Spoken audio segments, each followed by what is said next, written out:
Vamos con nuestro primer invitado, expresidente del Consejo de Ministros, exministro de Defensa, Pedro Cateriano, ya está con nosotros. ¿Cómo está, señor Cateriano? Buenas noches, bienvenido a Buenas Nuevas, Malas Nuevas. Gusto saludarlo además después de tiempo. Buenas noches. Buenas noches, encantado de estar con ustedes. Bueno, empezar quizá comentando esta situación de la declaración que hace hoy la presidenta Dina Boluarte. Por supuesto, la política nos da para analizar largo, pero en lo inmediato, esta situación de la marcha por Lima o la toma de Lima, ¿cómo le parece que el gobierno está manejando esto? Ayer se intentó detener a un vehículo, a una caravana de 400 personas, no quedó muy clara la figura de la detención, se los dejó libres. Se está dando una movilización real para lo que podría ser una protesta. ¿Cómo ve este escenario urgente de lo que podría ser la marcha o la toma de Lima? A ver, en primer lugar, las cosas ponerlas en su lugar.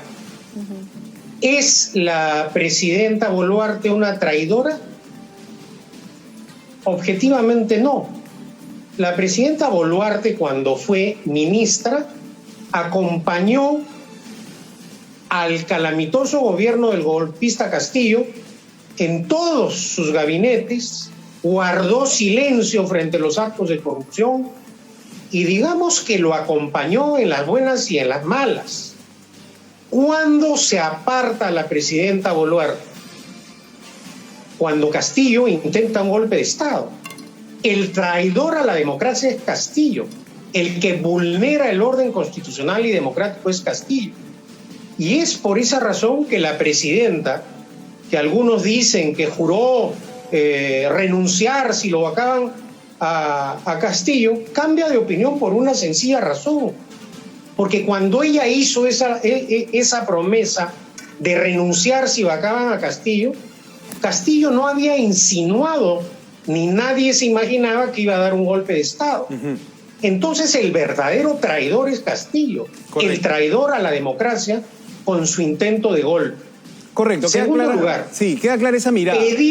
Pedir una asamblea constituyente al margen de la Constitución es una iniciativa golpista que la impulsan los sectores de la izquierda radical que desde el comienzo quieren la ruptura del orden democrático y constitucional.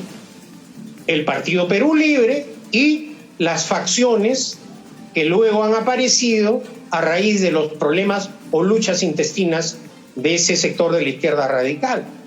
Tercer lugar, la renuncia de la presidenta Boluarte.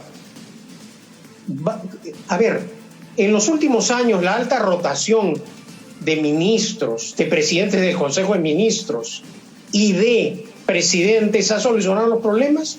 No, la violencia no soluciona problemas, los agrava. Eso lo revela, lo refleja, lo prueba la dolorosa experiencia vivida por los peruanos. Tercer lugar, cerrar el Congreso. No hay democracia sin Congreso. Nos guste o no, es correcto, evidente que este Congreso es repudiado. Correcto. Pero sin Parlamento no hay democracia. Entonces muchas de las iniciativas carecen de sustento constitucional.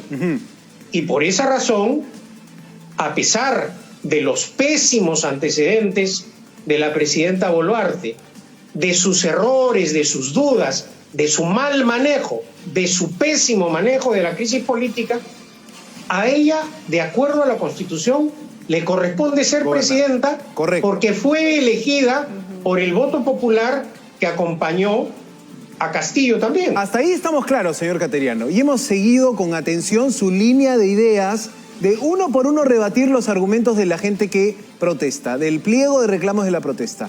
Pero yo le planteo el escenario de ya ciudadanía movilizada desplazándose hacia Lima. ¿Cómo gestiona eso un gobierno? ¿Cómo se enfrenta un gobierno hacia esa situación? ¿Qué hace? ¿Busca a los líderes de la manifestación? ¿Cómo se actúa? Usted ha estado en esa posición de tener que custodiar el orden, la seguridad nacional. Díganos, ¿qué se hace cuando está uno en el poder con una movilización? Lo que hay que hacer es aplicar la Constitución y la ley. A diferencia de las dictaduras que admiran todos estos radicales, hay que defender el Estado de Derecho. Y lo que debemos preguntarnos es, ¿de dónde sale el dinero para esta gigantesca movilización? ¿Quiénes financian? ¿Acaso son los izquierdistas que han estado en el poder que con el dinero público financian, hicieron caja y financian estas movilizaciones? Esta movilización a nivel nacional tiene un costo. Eso naturalmente lo tendrá que investigar la Fiscalía, ya que este Parlamento no investiga nada. Pero lo más saltante en este caso es este financiamiento que moviliza a peruanos de todas partes del país. Señor Cateriano, yo quería consultarle... Ojalá la protesta sea respetando el marco jurídico y en paz. Las muertes solo ocasionan dolor, drama familiar, seguro, división entre los peruanos. Y eso es lo que ha impulsado, lamentablemente, Castillo y sus compinches a lo largo de su breve paso por el poder. La división entre los peruanos, que acaso sea lo más condenable de su gestión gubernativa. Señor Cateriano, yo quería consultarle respecto a la segunda votación sobre el adelanto de elecciones. El adelanto de elecciones al 2024 era una demanda, o por lo menos así señalan muchas personas a las que protestan, ¿no? Ahora, la segunda votación, algunos plantean que la segunda legislatura inicie el 1 de febrero, se está planteando que sea el 15 desde la mesa directiva del Congreso. Sin embargo, hay una nueva propuesta de adelanto hacia el 2023 que el propio Ejecutivo, el Ministerio de Justicia o el Ministro de Justicia ha señalado que estarían dispuestos sin ningún problema. ¿Cómo ve usted este panorama? ¿Hacia el 2023 o vamos hacia el 2024? A ver, hay un ambiente de absoluta desconfianza porque mayoritariamente la ciudadanía no tiene fe en lo que hace el Parlamento, no confía en los señores congresistas debido a su bochornosa gestión a lo largo de este año y medio, en donde claramente han defendido sus intereses personales y partidarios y no el interés nacional. Entonces, ciertamente hay este ambiente de desconfianza. Ahora, se han desatado una serie de especulaciones, ¿no? Que la izquierda, por ejemplo, no va a votar en favor de la segunda votación para ratificar el adelanto de elecciones, para forzar la renuncia de la presidenta Boluarte. ¿Qué podría pasar en ese escenario? ¿Qué podría pasar en ese escenario? Ese puede ser un escenario posible, porque ya vemos que lo que quiere la izquierda radical es el rompimiento, si no logra el rompimiento del orden constitucional, la caída de la presidenta Boluarte con todas las armas, ¿no?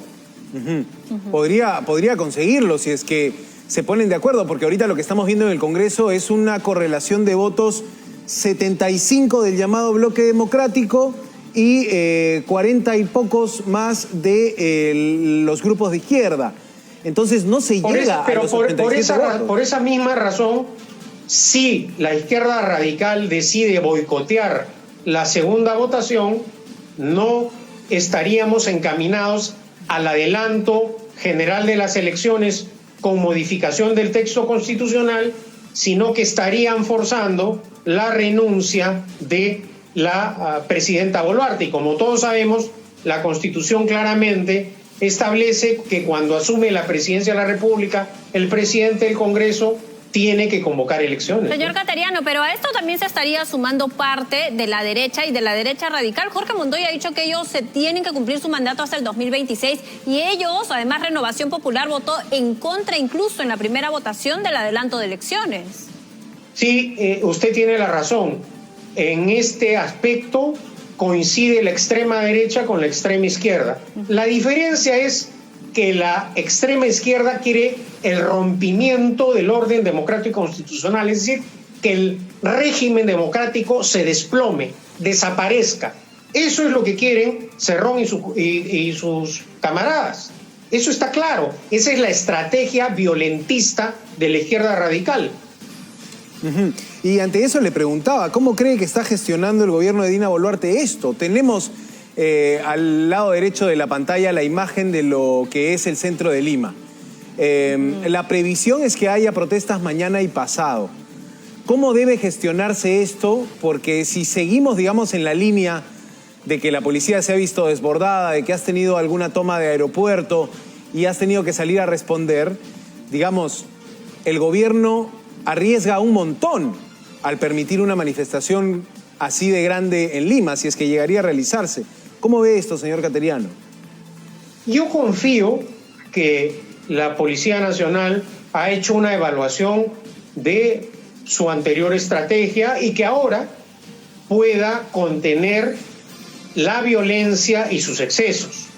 Confío también que las protestas sean pacíficas, es decir, ejercitando el derecho de protesta sin violentar el orden constitucional y el derecho de todas las personas.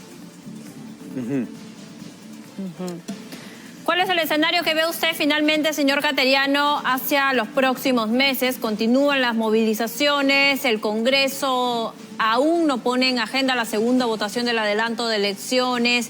¿Qué se vislumbra, cree usted, para los próximos meses? Son meses complicados. En primer lugar, hay que detener esta tentativa violentista que tiene como objetivo el rompimiento del orden democrático y constitucional. Es absolutamente condenable esta actitud de la izquierda radical. Creo que hay que hacer todos los esfuerzos para restablecer el orden público dentro del marco jurídico, tender puentes para iniciar un proceso de diálogo. La mayoría de los peruanos somos absolutamente conscientes que los problemas del país no los vamos a solucionar haciendo uso de la violencia. Ya el país ha pasado años dramáticos y dolorosos con el terrorismo. Iniciar nuevamente la vía de la violencia me parecería algo que no debería ocurrir en el país. Confío que al final va a prevalecer el sentido común y el respeto y el amor al país. Bien, era la idea final, enmarca bien lo que ha querido contarnos hoy el señor Pedro Cateriano, expresidente del Consejo de Ministros, su posición respecto a cómo tiene que resolverse esto y, por supuesto, apelando a que todas las fuerzas vayan respetando el orden constitucional. Gracias, Pedro Cateriano, por esta conversación. Buenas noches. Muchísimas gracias. Buenas noches. Buenas noches. Buenas noches.